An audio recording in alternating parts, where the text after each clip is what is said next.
Bonjour à tous, dans l'épisode d'aujourd'hui, j'ai le plaisir d'accueillir Corinne Leclerc, experte SEO sur Google. Alors, je vais lui demander de se présenter et de partager un petit peu son parcours et ses objectifs business. Corinne, c'est à vous. Bonjour Véronique, tout d'abord merci pour votre invitation. Alors, moi je suis tombée dans la potion magique, on va dire, du SEO en 2012. En fait, j'étais pas du tout prédestinée à faire le métier que je fais actuellement. J'avais étudié en tourisme, j'avais fait un BTS pendant 2 ans et je souhaitais devenir en fait agent de voyage. Mais je me suis aperçue au bout de ces 2 années que ça correspondait pas à l'idée que je m'étais faite. Et j'ai eu la chance de pouvoir être recrutée en tant que rédactrice web dans une société e-commerce où j'ai travaillé pendant 3 ans et demi, donc en tant que rédactrice au début, puis après j'ai appris le référencement. Donc je m'occupais du référencement des sites et après par la suite j'ai fait aussi tout ce qui était stratégie sur les réseaux sociaux. Je me suis lancée à mon compte en 2016, en janvier 2016, et je propose maintenant mes services de consultante SEO et formatrice en web marketing aux entreprises.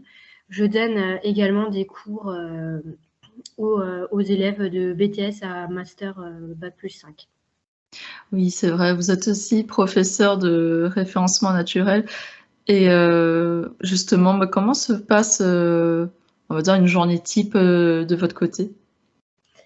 Alors ça va vraiment être très variable, ça dépend, si j'ai des formations, si j'ai des cours. Je vous avoue que c'est assez rempli, les formations, surtout depuis qu'il y a eu, le confinement, le premier confinement en 2020, où beaucoup d'entreprises se sont tournées vers le digital et ont donc besoin de se former.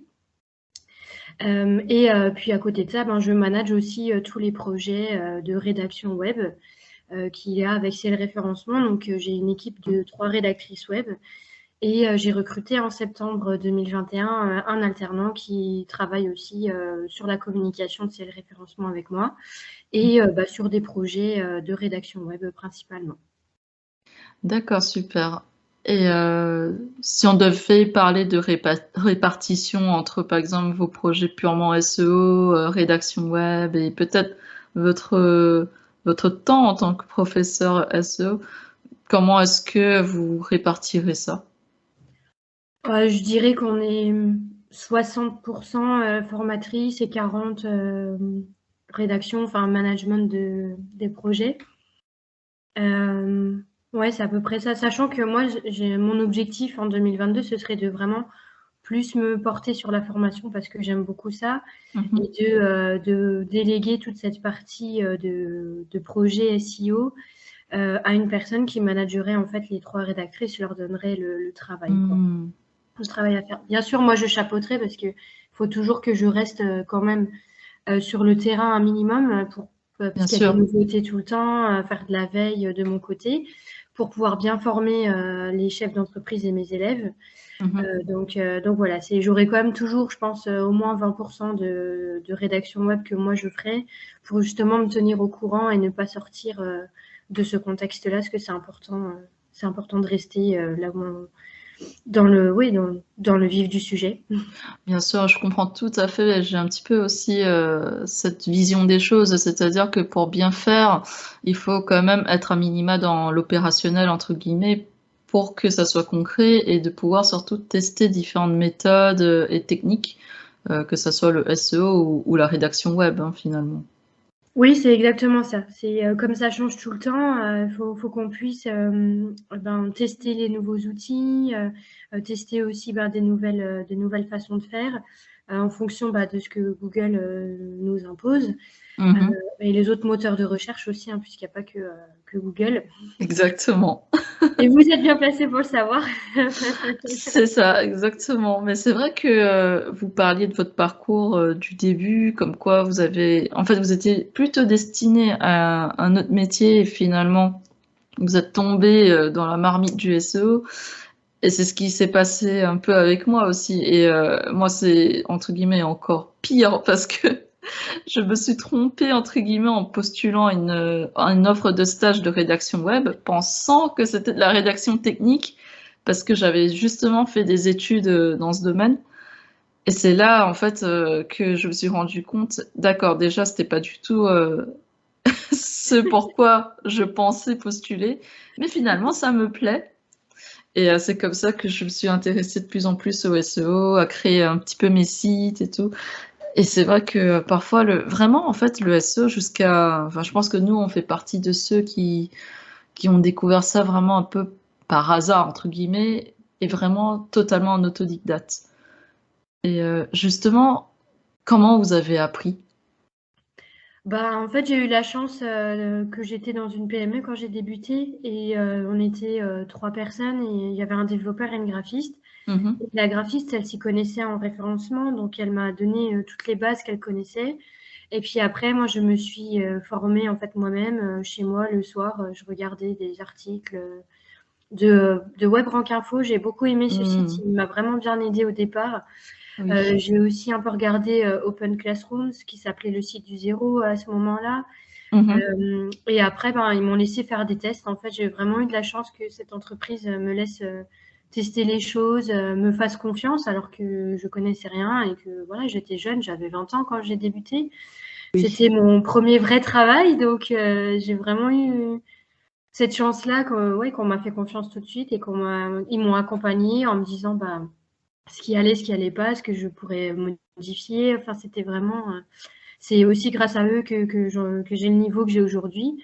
Et puis bien sûr, ben, c'est beaucoup de travail personnel, même encore aujourd'hui, quoi. C'est beaucoup de veille. Mmh. Tous les jours, je vais sur LinkedIn, je regarde ce qui se passe, je regarde dans mon Google Actu, je m'informe avec les newsletters auxquels je suis abonnée. Donc voilà, c'est un travail constant, on va dire. Non, exactement. Vraiment, en tant que SEO, on a une grosse part de veille à faire finalement dans notre métier, parce qu'en plus, voilà, les algorithmes de Google qui changent sans arrêt. Il y a des mises à jour Exactement. quasi tous les mois. Et du coup, par exemple, avec votre entreprise, est-ce que vous avez des objectifs business pour cette nouvelle année 2022 et voir les années à venir? Alors, moi, mes objectifs, ce serait de bah, recruter un ou une commerciale parce que je vous avoue que moi, c'est pas mon fort. Enfin, c'est pas ce que j'aime le plus. Le Mmh. côté commercial, j'aime vraiment bien plutôt le côté technique hein, dans le référencement. On se Euh, comprend. voilà. Et puis, bah, ouais, pouvoir développer aussi, donner plus de missions aux rédactrices qui travaillent avec moi parce que c'est vrai que j'apprécie beaucoup le travail qu'on fait toutes les 4 ensemble. Mmh. Euh, et puis aussi, ben, pouvoir donner des missions en plus à mon alternant qui se débrouille vraiment très bien. Donc voilà. Après, en termes de chiffre d'affaires, moi, je me suis toujours dit, je me mets pas de pression avec ça, en fait. Bien sûr. Donc voilà, si j'ai un bon chiffre d'affaires, c'est bien. Si bah, mon chiffre d'affaires il est un peu moins élevé, bah, j'essayerai de me dire, bah, tiens, pourquoi ça n'a pas marché? Qu'est-ce que je peux mettre en place pour que ça fonctionne? Et c'est vrai, quand on a son entreprise, eh ben, on est toujours obligé de voir ce côté marketing aussi, en fait. Bien sûr. Donc, il n'y a pas que le métier en soi, il y a aussi vraiment tout ce qui est à côté. Donc, Exactement. réfléchir à une stratégie, tiens, qu'est-ce que je vais faire cette année, tout ça, quoi. C'est Donc, ça, c'est ça. Et je sais pas si c'est pareil pour vous de votre côté, mais moi j'aime beaucoup voilà, l'inbound marketing, dans le sens où ça sera vraiment via ce qu'on va produire, par exemple en article de fond, en contenu autour des sujets qui nous passionnent, pour en fait donner confiance et de la crédibilité finalement aux internautes hein, et au grand public, de voir que oui, on est capable en fait hein, de mettre en place des stratégies, de proposer ce qu'on dit. Et c'est vrai, oui, voilà, moi vraiment l'inbound marketing, c'est un petit peu, en tout cas mon arme. J'imagine que c'est un peu le vôtre aussi, vu que voilà, vous avez un blog, une chaîne YouTube. Et est-ce que vous pouvez nous en parler un petit peu justement? alors, bah, la chaîne YouTube, elle est toute neuve, hein. On l'a créée l'année dernière, au mois de novembre, je crois, avec Wassim qui travaillait avec moi. Mmh. Et du coup, on va mettre plus de contenu à partir de cette année. Donc, j'avais déjà tourné des vidéos l'an dernier. Mmh. C'est vrai que comme je m'y connais pas en montage vidéo, bah, du coup, j'avais un peu laissé de côté. Et bah, du coup, Wassim, il a cette compétence-là, donc on peut se compléter justement comme ça. Et l'objectif aussi avec le blog, c'est de mettre des articles encore plus. Et j'aimerais aussi montrer les résultats, ce qu'on peut obtenir en référencement naturel. Donc, on va pareil créer des pages sur le site qui montrent le placement qu'on peut, le positionnement, pardon, qu'on peut atteindre sur les mots-clés quand on fait une stratégie de référencement naturel, quoi. Oui, vraiment plus cette partie étude de cas. Ouais. Je me suis rendu compte en fait que comme c'est assez abstrait ce concept de référencement pour beaucoup d'entrepreneurs, ce que je peux comprendre quand on n'est pas dans notre milieu, ça paraît complètement abstrait. Je me suis dit, s'ils voient des résultats devant leurs yeux, ils vont comprendre et ils vont se dire, ah oui, moi aussi, je pourrais atteindre ce positionnement sur la première page de Google, dans les 3 premières positions ou en premier. Voilà, il n'y a pas de sous-objectif. On peut très bien se dire, moi, je veux être que sur la première page, je veux pas forcément être premier, ou alors moi, je veux être premier devant tous mes concurrents, quoi. Donc, après, chaque entreprise a son propre objectif aussi. Bien sûr. Donc voilà, nous, le but, c'est de les accompagner pour atteindre leurs objectifs et surtout de ne pas leur imposer des choses, de les laisser vraiment se développer comme eux, ils ont envie, puisque c'est leur business aussi derrière, quoi. Donc, on est vraiment dans une stratégie d'accompagnement, d'écoute des besoins réels avec une stratégie derrière qui est mise en place pour répondre à ces attentes-là, quoi. Tout à fait. Et vraiment, je pense qu'avec des éléments de réassurance et tout, après, voilà, ça dépend vraiment aussi des entrepreneurs qu'on aura en face. Certains voudront absolument être premiers sur certains mots-clés, d'autres non, plutôt sur des mots-clés longue traîne. Ça va vraiment dépendre, oui, comme vous l'avez dit, de ce qu'on a en face et de l'entrepreneur qu'on a en face de nous.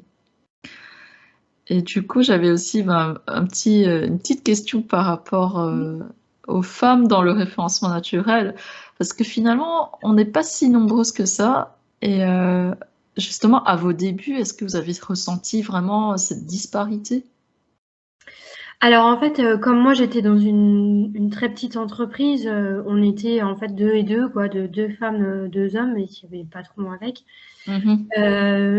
Du coup, j'ai pas vraiment ressenti ce côté-là. C'est plus quand je me suis mis vraiment à mon compte où j'ai ressenti cette petite différence. Par exemple, quand il y avait des événements, moi je remarque qu'il y a souvent plus d'hommes que de femmes en fait qui sont invités. Clairement. Donc voilà, je pense qu'il faut quand même s'en rendre compte. Et puis moi ça m'est arrivé personnellement aussi, j'ai fait un événement et en fait on était 2 femmes sur toute la journée et le reste c'était que des hommes, ils étaient 10 hommes, quoi. Et je me suis dit ça fait quand même pas beaucoup. Et d'un côté j'étais quand même fière, je me suis dit voilà, on représente quand même si on n'est que 2, il y a quand même au moins 2 femmes, quoi. Et voilà, je pense que ça va évoluer avec le temps. Il faut prendre confiance en nous et puis se dire que c'est pas réservé qu'aux hommes ces métiers-là en fait, et qu'on peut percer en tant que femme. Et puis je pense que toutes les deux on est des bons exemples. Oui. C'est vraiment, on est là pour encourager les autres femmes aussi un peu à oser, à se lancer vraiment dans le marketing digital et notamment le métier de SEO. C'est vrai qu'il y a quand même de plus en plus d'efforts qui sont fournis à ce niveau, parce que je vois qu'il y a quand même des événements ou même peut-être des articles spéciaux qui sont dédiés aux femmes SEO. Et on voit que voilà, il y a quand même du progrès. C'est pas non plus c'est plus comme en 2010 ou 2015 où il y avait vraiment, je dirais, 70% d'hommes et 30% de femmes. Aujourd'hui, je pense qu'on est plus à 60% d'hommes, 40% de femmes, quelque chose comme ça. Oui, c'est vrai qu'avec le temps, ça évolue. Je pense qu'il faut laisser le temps aussi aux choses de se mettre en place. Et puis après, c'est vrai qu'il y a de plus en plus de femmes aussi qui se mettent à ces métiers-là, ce qui n'était pas forcément le cas avant. Non. Puisque ça les intéressait peut-être pas non plus. Et puis c'est comme c'est des métiers nouveaux aussi. Moi, je sais que quand je me suis lancée, avec mon premier travail, il n'y avait pas de formation. Donc les étudiants n'étaient pas forcément au courant. Donc voilà, c'est vrai que quand on n'a pas par le biais de l'école qui est quand même très important et des formations qui existent, ben, c'est vrai que c'est quand même difficile d'avoir accès à ces informations. Et puis après, ben, même de s'y intéresser parce qu'on peut se dire, ben, mince, c'est compliqué, je comprends rien, comment je me forme. Donc voilà, c'est vrai que on a bien évolué de ce côté-là. Moi, je le vois du coup, vu que je suis intervenante pour des élèves, ben, il y a vraiment énormément de formations aujourd'hui et toutes Oui. différentes les unes des autres. Il y a des formations généralistes, des formations spécialistes. Et c'est vraiment, l'offre est devenue vraiment très intéressante et moi, je trouve ça bien, en fait, que tout le monde puisse y avoir accès, quoi. Oui, clairement et c'est vrai qu'il y a quelques années, il existait qu'1 ou 2 formations, notamment la licence, de référenceur à Mulhouse. Mmh. Mais là, aujourd'hui, la plupart des grandes écoles, font du marketing digital et il y a un volet SEO, à l'intérieur.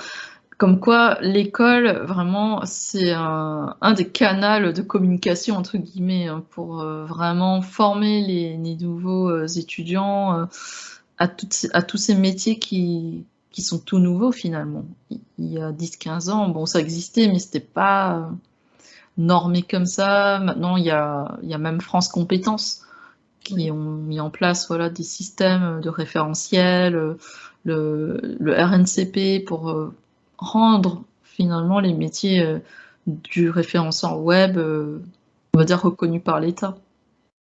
Oui, puis attractif aussi pour les jeunes, je pense, Exactement. que c'est les métiers du futur, hein, donc c'est important que les jeunes ils puissent y avoir accès et puis se former là-dessus, quoi. Et moi, j'ai repéré aussi Mmh. dans les pratiques des nouveautés, parce que je trouve que maintenant, ben, du coup, comme il y a plein de nouvelles personnes qui s'y mettent, la façon de faire change. Chacun a ses petites techniques. Et puis, ben, ce qui est bien, c'est que les gens le partagent sur LinkedIn. C'est vraiment un super réseau social, je trouve, Oui. pour avoir des informations et puis se dire, ah bah tiens, la personne là, elle m'a dit quel outil elle utilisait dans un post. Est-ce que moi je peux pas tester, ou des gens qui ont des autres techniques que celles qui existaient jusqu'à maintenant. Mmh Donc mh. c'est vraiment très intéressant de pouvoir comparer en fait avec ces nouvelles personnes qui arrivent, quoi. Clairement, ça donne toujours une autre vision des choses, une autre Mmh. interprétation et c'est ça qui est super enrichissant quand même dans notre métier. Après je pense pas, voilà, que ça soit très différent d'un autre, mais je pense que par rapport à la comptabilité ou autre chose, là quand même le SEO, il y a tellement de sujets divers, à discuter parce que vraiment comme je le dis souvent, le SEO c'est un ensemble, de différents, «métiers» entre guillemets parce qu'il y a de la technique, il y a l'éditorial, il y a la partie netlinking avec, les partenaires à trouver, les éditeurs. Je trouve que c'est un métier ultra riche où on n'a vraiment pas le temps de s'ennuyer.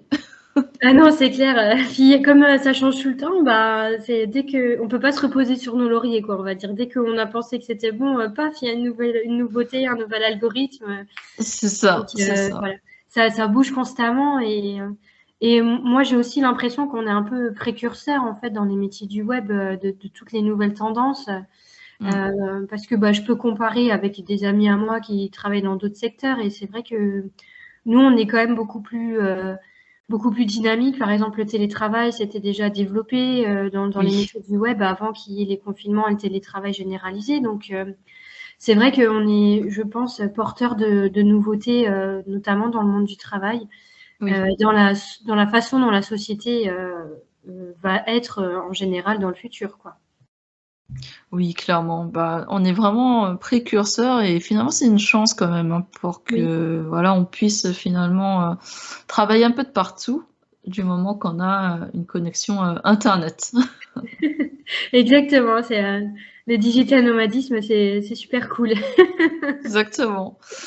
Et vous, est-ce que vous envisagez un jour de faire, du digital nomade ou?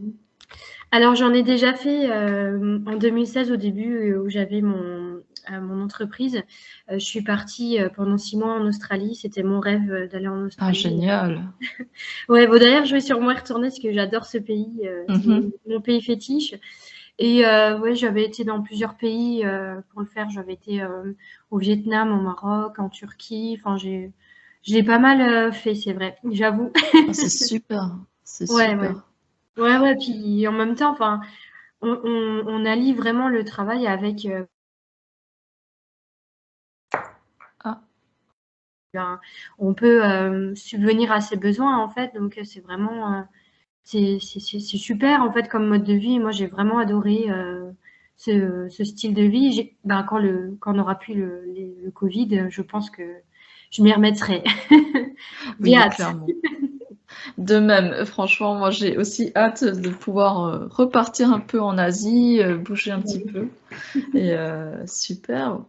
Est-ce que, pour terminer notre petite discussion, est-ce que vous avez un petit point à ajouter pour notre audience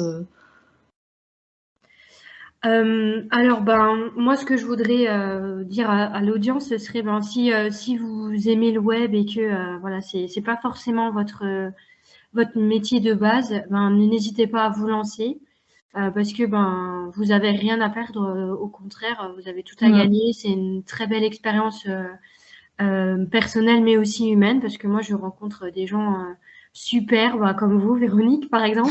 De même. Avec qui on garde des contacts, on échange. C'est toujours très, très intéressant. Et donc voilà, moi je voudrais vous dire, n'ayez pas peur, Mm. lancez-vous. Et puis si vous avez besoin, il y a toujours quelqu'un qui est là pour vous aider. Vous envoyez simplement un message à la communauté sur LinkedIn et puis les gens, ils vont vous aider, quoi. Donc voilà, C'est mon vrai petit qu'on a message de une... C'est vrai qu'on a vraiment une communauté bienveillante hein, finalement oui. aussi dans le SEO et c'est une chance vraiment qu'on a. Oui, c'est vrai. Puis je trouve que contrairement à d'autres secteurs, on n'a pas forcément de la concurrence parce qu'il y a tellement de travail qu'il y a du travail pour tout le monde au final. Donc, et C'est ça, les agences sont toujours un peu quand même spécialisées dans quelque chose. Donc voilà, c'est chaque agence, chaque freelance Mm. a ses qualités, c'est les points, des points forts, des spécialités. Donc ça, c'est super intéressant, quoi. Exactement. Bah, c'est super et vraiment, j'ai le même message à passer, hein, à l'audience. Si vous voulez vous lancer dans un projet, surtout, au niveau du web, n'hésitez pas. Lancez-vous, testez, osez et vous verrez, ce que ça peut vous rapporter. Merci beaucoup Corinne pour cet échange, très, très enrichissant. C'était super et Merci, Véronique. où est-ce qu'on peut vous retrouver? Alors, du coup, j'ai un site internet, clréférencement.com et je suis sur LinkedIn avec Corinne Leclerc et une page aussi, c'est le référencement qui a été créée en fin d'année dernière. Et nouveauté aussi, on est sur Instagram maintenant avec CL Référencement toujours. Super, super. Je vous remercie beaucoup et puis j'espère que tout le monde a apprécié cet épisode. N'hésitez pas, voilà, à suivre Corinne directement via ses réseaux sociaux. Et moi, je vous dis à très bientôt. Merci beaucoup.